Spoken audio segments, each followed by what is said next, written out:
Okay, I'm live. Yep, I smoke cigarettes. I gotta do something to keep me human because I live in the ethers. Anyways, day two of negative self talk. Right now, I could say everybody's gonna talk shit on me because I smoke cigarettes, or I can go live and do the damn thing. So, I'm doing the damn thing. So, negative self talk. This is everywhere you tell yourself you're not good enough. So, say, this is what I used to deal with. I can't do that because somebody will say this, that, and the other. Okay, that comes along with judgment. Okay. Um, Nobody can judge you but God or source or universe. There's only like your higher power of whatever that does the judging. People, they can't judge you. They got their own mess. So part of negative self-talk is people pleasing. Because when you people please, you're always trying to watch what you say, watch what you do, watch this, watch this, watch this. And it gets playing out and simple, it gets tiring. Playing that game of, well, if I talk to this person, I can't say this. If I talk to this person, I can say that. It's people pleasing. Well, I'll only tell them the nice things or this or that. So, but back to negative self talk. But in this negative self talk, you're not even making yourself happy. And you live with yourself. I don't care if you have a boyfriend, girlfriend, husband, wife, children, you live by yourself, whatever your situation is. Um, the bottom line is you are talking to you on a regular basis. Now, would you talk to your children that way? Would you talk to your significant other that way? No. So why are you doing it to yourself? Okay. You need to fill yourself with positivity. I can do this. Yeah, I smoke. Yeah, I'm going to let it go one day. And, for right now, it helps me keep me human. It's the one thing I do that I feel the sensation through my body. It's something in my hands. Okay, maybe it helps with anxiety to a degree. I better write that down. Anxiety. Because, one of my clients told me she's old, she's gone. But she said, a doctor back in the 40s, 50s told her cigarettes bring them medicine and less side effects. Because if you're happy, it helps bring you down a little bit to a level. And if you're super depressed, it'll help elevate your mood. So it's a stimulant, yes, to help mood elevations with the nicotine. But now they've got so many chemicals and all this other crap that it just no. So, anyways, the negative self talk. I mean, in any given situation, and I want you to go through this in yourself to write this down. Like, because I've picked up anxiety already. I've picked up people pleasing. I've picked up, yeah, negative self talk. But let's get a little deeper. The negative self talk is, oh, I can't do that. I'm not smart enough. I can't do this. I don't have enough skills. You know what? I just had lunch with my baby girl, and she was telling me that she did a big girl job. And, we were talking, and I was like, well, that's good. At least you've done it at least once. And no, it may not have been perfect, but you gave effort, which is wonderful because you got to try something new. And if you like it, then you can learn more about it and do more with it. So next time she goes to do the thing she was doing, she's like, yeah, I kind of already know how to run the clippers and I already kind of know what it looks like. And so building self-esteem. Um, so, and I was like, hell yeah, baby girl, you got this, well, so she's hitting double digits soon, and grandma's having to come apart. Baby girl's gonna hit double digits. She'll never be single digits again. Oh, she's so big, but I love her to pieces.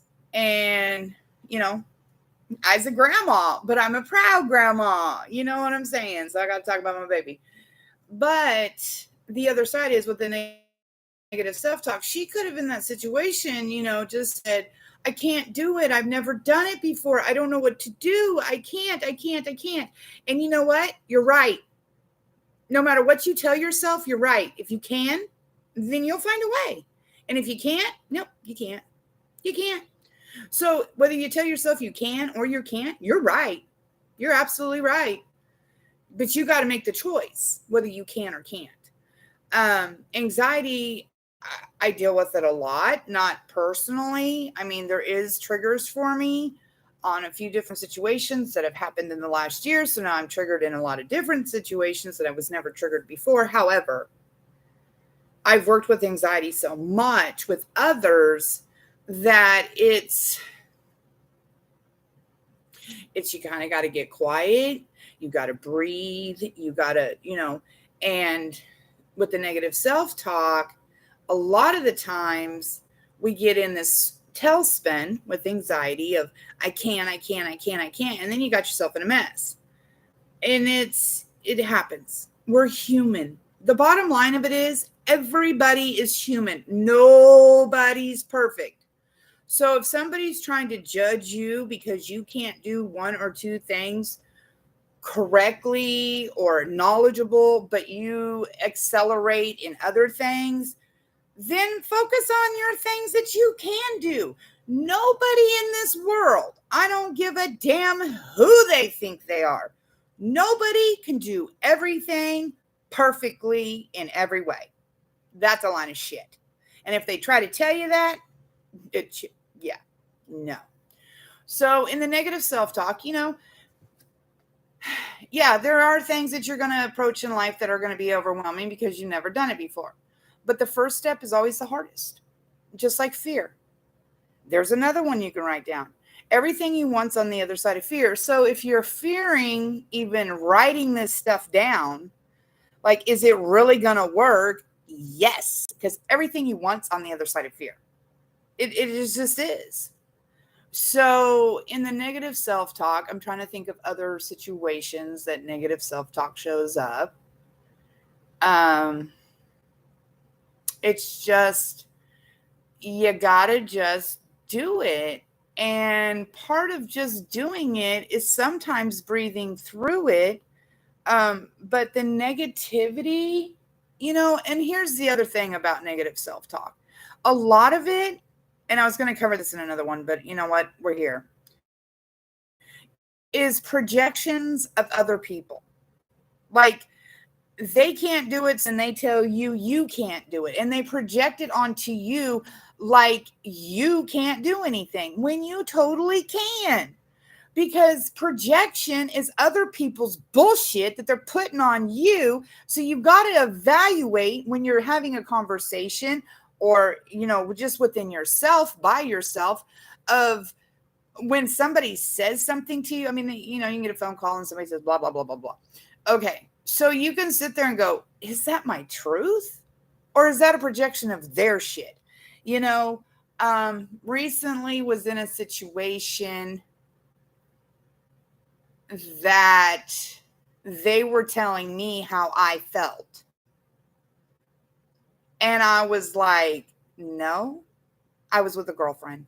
And she's like, no, you feel this, this, and this about this, this, and this. And I was like, no, I don't. But she felt that way in the situation, but not me. So I'm like, no, I don't feel that way. I don't think that way. Like, no. So in your negative self-talk, you got to step back to evaluate what's being said, because is it truly you, or is it a projection of somebody else of how they feel and they're trying to project their shit onto you? Now, I was going to go in another video with this, but like I said, we're here. So let's hit it. Let's hit projection. I will edit the video because people project their shit off on people all day long. Well, you said this and you did this, and oh, no, I didn't. No, I didn't say any of that. But since something had happened exterior to them, and it could have been another conversation, it could have been something from years ago, something triggered them that they can't, and then you did, and then it's just fighting, and it's just stupid. Sorry, I don't fight. I don't like to fight. I'll walk the hell away. My peace is number one. So projection, I seen a meme on Facebook is confessions of a narcissist. So confessions of somebody who doesn't feel 100% themselves, who are not truly authentic them. I mean, narcissists, yes, they gaslight, they do this. You can look it up wherever on the definition of it. But sometimes it's just trigger points. And it doesn't mean just because somebody gets triggered means they're narcissist or that they're controlling. But it said a narcissist's confessions are projections. And, and I sat with that for a minute. And it's true. It's their confessing how they feel to you, even though they're trying to make you feel that way. And that's where the narcissists come in. It doesn't necessarily mean the person's narcissistic. It could just be a trigger in a situation that causes that trigger effect. So, but it doesn't even have anything to do with you. It could be something going on with them totally. So when you understand it's others, shit, not yours, it changes your perception, because then you're like, wait a minute, that ain't me, that's them. So the perception changes, because at one point you made it your truth of their projection, and now you're looking at the perception of, wait a minute, they're throwing their shade on me to make it my truth that's not. So it changes your perception of like, okay, they have an issue somewhere in them. It's not me. Obviously, I'm triggering them. I'm causing them to have an explosion. But in like with all my client work, they know they're safe to explode on me, because sometimes the one-on-ones get pretty explosive and there's a lot of yelling and screaming. It's not me, it's them. But it's a way of getting out the anger. And there's nothing wrong with expressing yourself. Bottom line. And when you're trying to vent, I always try to lead in with, okay, moment, and I'm venting.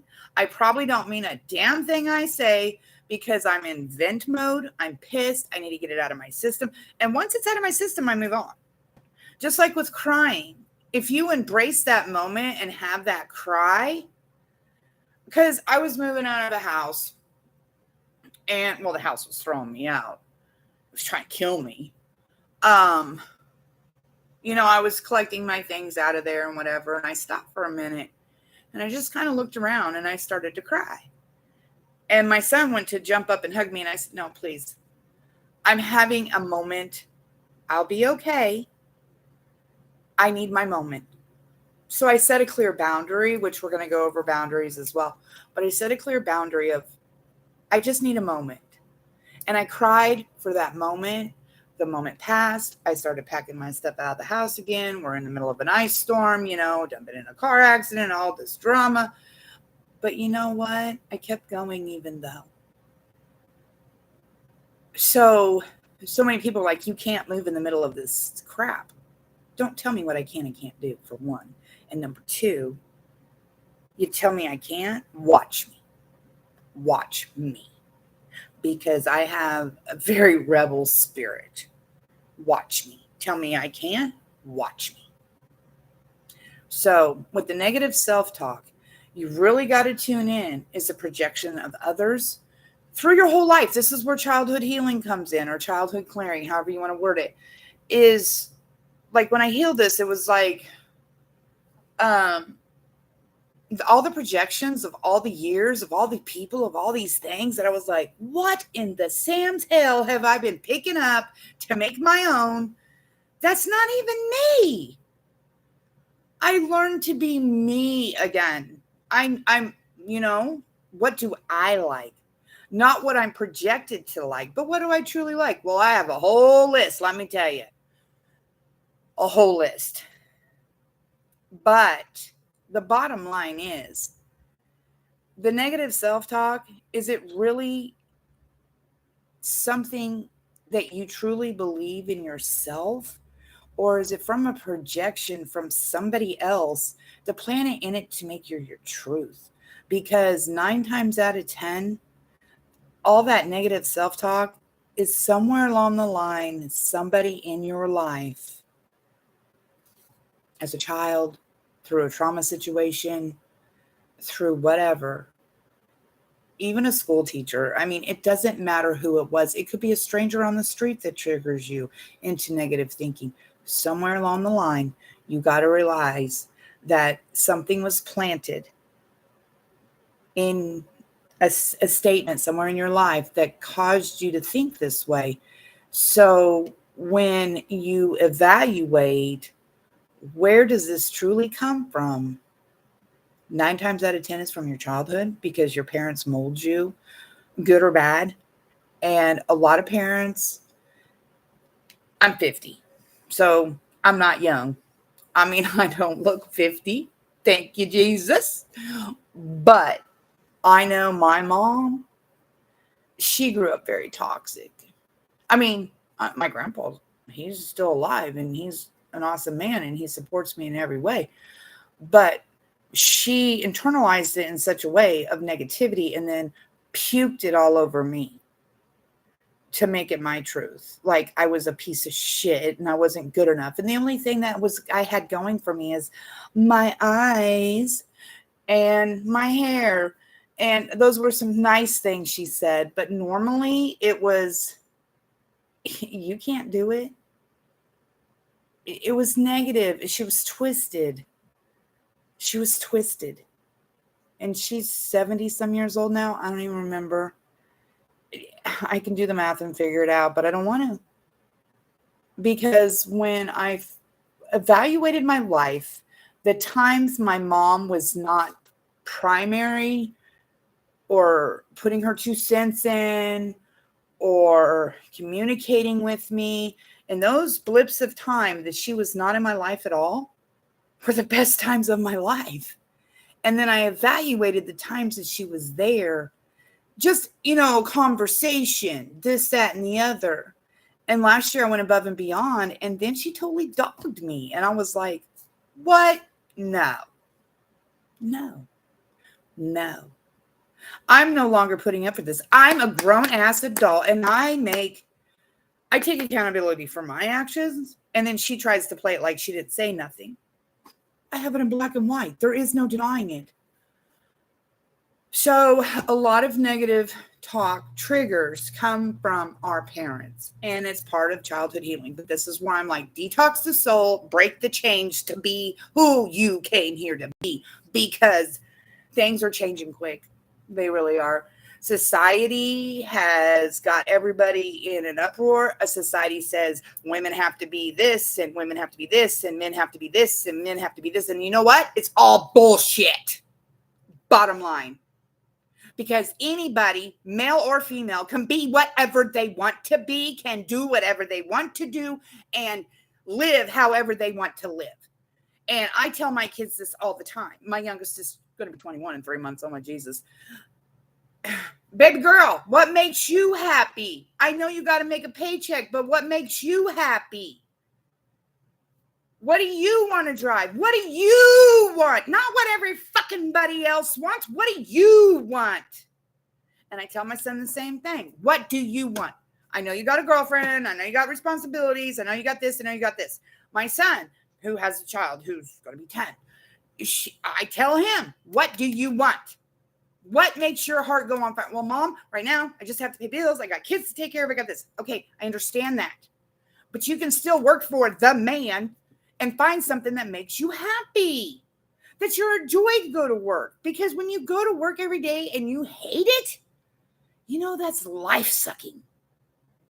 I'm a massage therapist, hands-on. I can do everything hands-on. I'm the only one that can probably do it. I can do a remote massage, yes. It's interesting. People are kind of getting the gist of it, but it's whatever. But here I am, a transformational health practitioner. So when I have a one-on-one session, I into you, I become you. I feel all your feels to not only from my understanding from everything I've been through, but also I understand where you're at in that emotion because I'm feeling it right there with you. But I'm also clearing it. So when the session is done, everybody says, God, I feel like 100 pounds lighter. I went through years of therapy and 1.5 hours with you, or a couple hours with you. At the time, I was just doing 1 hour. She's like, an hour with you. This is years of therapy just taken care of. So the negative self-talk, I'm trying to bring it back, is just that.